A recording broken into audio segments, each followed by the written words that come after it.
So we finished painting the inside, so I now have all this plaster to paint on the outside. I've already started, and I think I can show you this.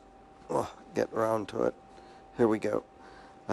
So all this piece here is plaster all the way down here.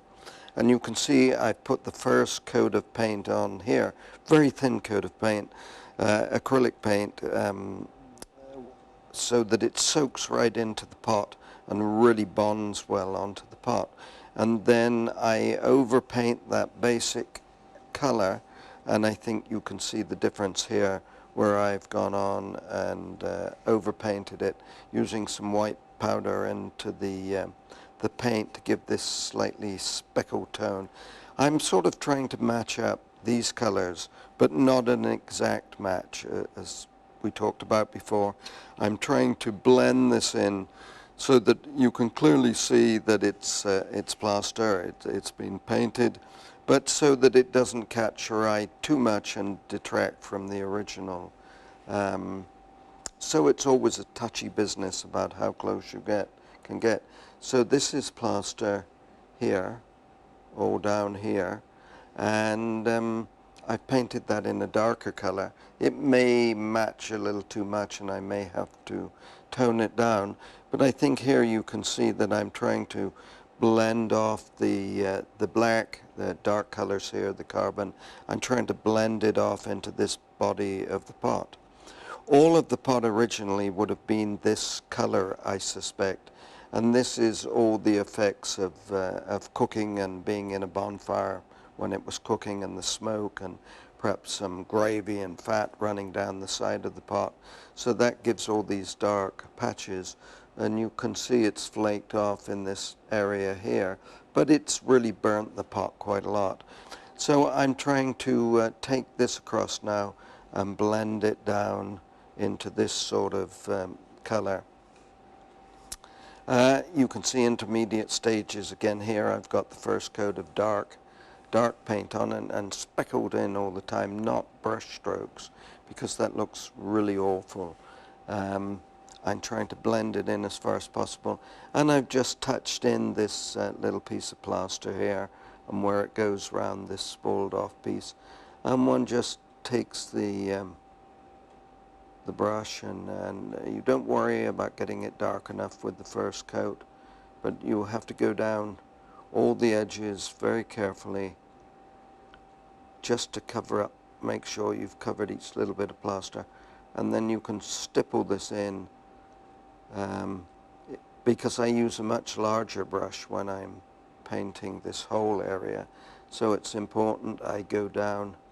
I want to keep the paint obviously off the pot. We don't want to be painting the original. So that's just toned it down to that effect, and I can just mix it up a little darker,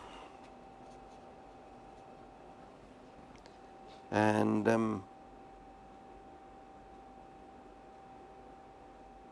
perhaps not quite dark enough.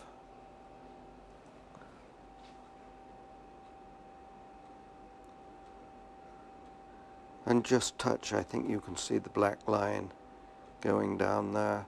It's just to give me 3 or 4 millimeters of clearance to the pot, so that when I'm using a larger brush I don't splatter the paint. So I just start speckling paint on like this. And it's really a question of just building up these colors and leaving little bits of the lighter underpaint to show through, because you see on here that whilst it's mainly black, there's some little specks of brown coming through there. So we're just trying to imitate that in a general way.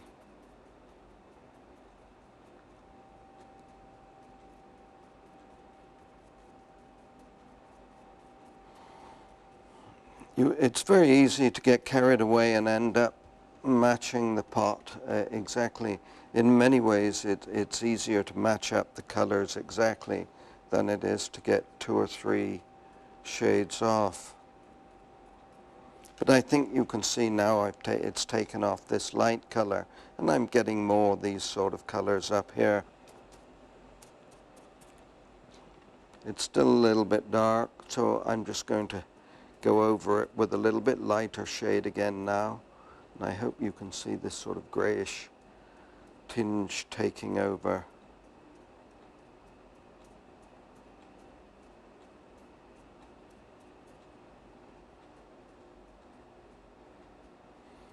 When I finished all this, I go over it again with a small brush and just retouch around the edges and blend the whole thing in. I just hate to see paint over the original pot, though. It's criminal.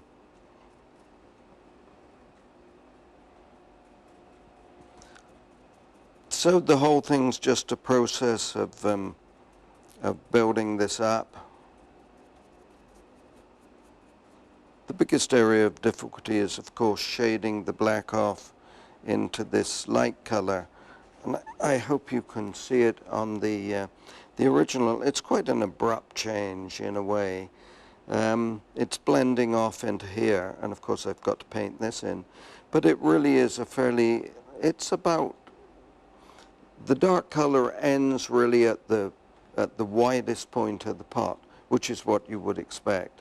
But it's really quite an abrupt change in places, and that's really quite difficult to do with acrylic paint, doing it in this stipple fashion.